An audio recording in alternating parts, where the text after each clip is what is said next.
This is a third of Wally Keller's collection of some 3,100 antique hand tools that he collected over a period of about 20 years. Wally unfortunately passed away about a year ago. Very multifaceted, colorful local person who was in real estate. He was a machinist. He sold dairy equipment for a while. He had an antique store, and as he went antiquing, he started in his late 50s, early 60s, started collecting hand tools, and he'd clean them up. He had really developed an eye for the ones that were valuable.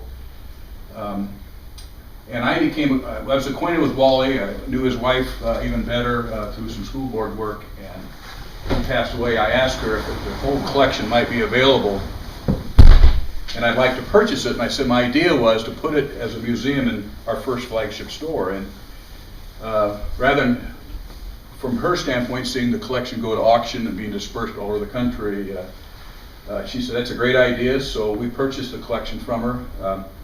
She was here recently for a dedication with her family for the museum, and you can see we have some artwork at the Mount Horeb. Some of the photographs are from the Mount Horeb Historical Society. Others are from some other sources.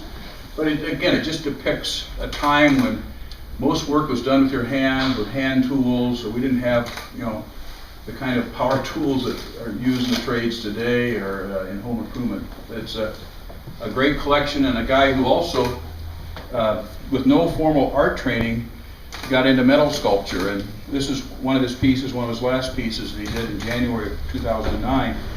It's made up completely of old ag machinery parts, or like there's a reel here from a hand lawnmower.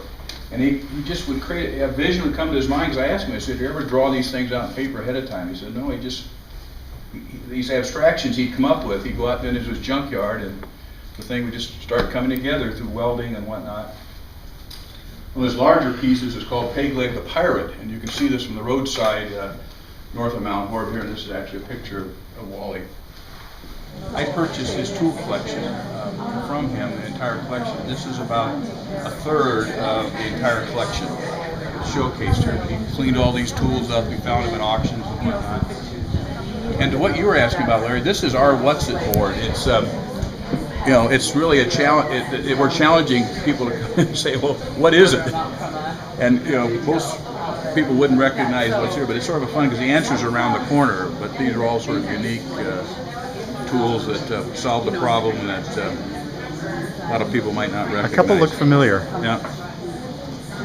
It's for logging, number 9. So the answer's around the corner. But one of the concepts of this flagship store we're putting together is it's also a destination store, and we know people will be driving here for a couple hours, and it's a place they can look over the tool exhibit here. We've got a hospitality area there where they can sit down and look at our library, or have a glass of water or some coffee on it.